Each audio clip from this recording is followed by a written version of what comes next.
may umiiyak habang nakikita niya yung gifts niya. At meron namang sobrang sigaw ng sigaw at napakasaya habang nakikita niya kanyang regalo. At meron namang isang bata na, ayan, nagpapakute habang nakita niya ang kanyang gifts.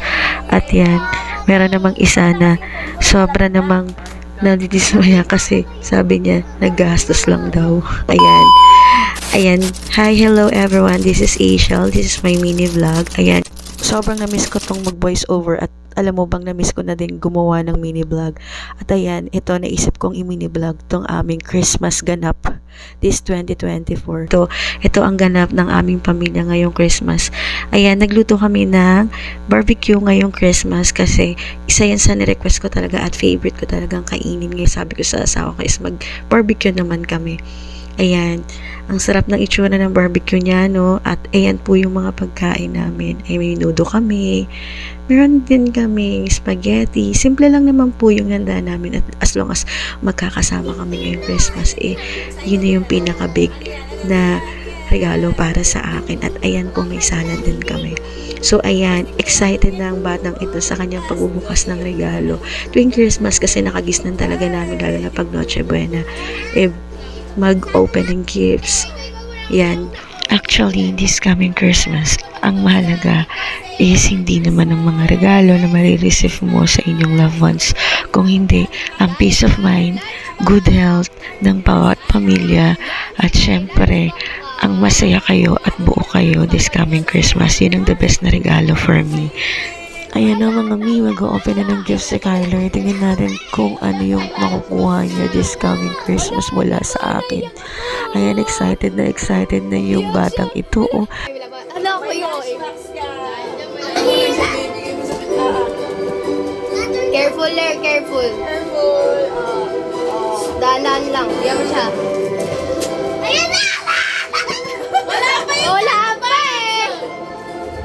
Wala pa yun! Excited siya. Lunchbox na ano? Ah, hindi. Ano, tubigan to, tumbler yan eh. Kakatinin na ni Mami. Tulungan niyo na ako. Excited eh! Excited! Tumbler. Wala, nag-fail yung mukha niya. Pahiga siya, Mami. May pa sa kanya may ibig. Leria, dandala. Yam siya. Higa mo siya. Okay. Wala, tumbler na. Tumbler. Spider-Man yan. Tumbler. Dahan. Tumbler. Ah! Wala na. Wala. Six, eight. 5, 6,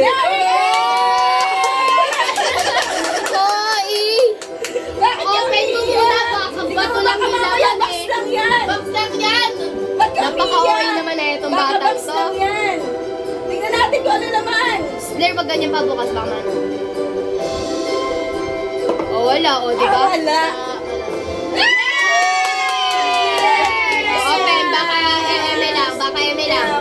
Makikita nyo yan. Sana ko din. Merry Christmas. Open. Baka hindi nagbubukas.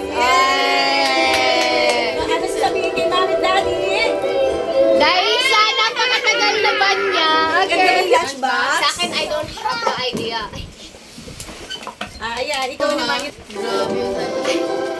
Sorry Ate Keisha. Pili ko relo. Ay, hindi. Necklace. Necklace? Yeah. Ah, parang feeling ko hindi. Kasi necklace, mami sabi ko necklace. Ay, hindi ko naman sinusunod ang mga gusto ninyo pagka gusto nyo yun eh. Ganun. Ano ba yun? Wait, isipin ko muna. Simple lang yan, anak. Sana matuwa ka. Chocolate. Nakita mo yung isa-isa. Wow! Ganda. Tapos tapos yung may relo pa siya. Ang dami! Unang-una ko pala nakita. Alam ko na to. Alam mo na? Ano? Teka, wala pa. Masaya ka ba? Sabi ko sa'yo eh. Masaya ka ba? Oo naman. Bakit ano ba yan? Makeup. Sobrang saya mo ba? At tingin niya ako gaano kaganda. Ang ganda. ganda niyan. Alam mo kung ilan? palet. Palet. 5 yan, 5. Ito yung ganda, te. Dandanin mo. Dadali sa school. Oh! Ay! Ang ganda! Isa pa.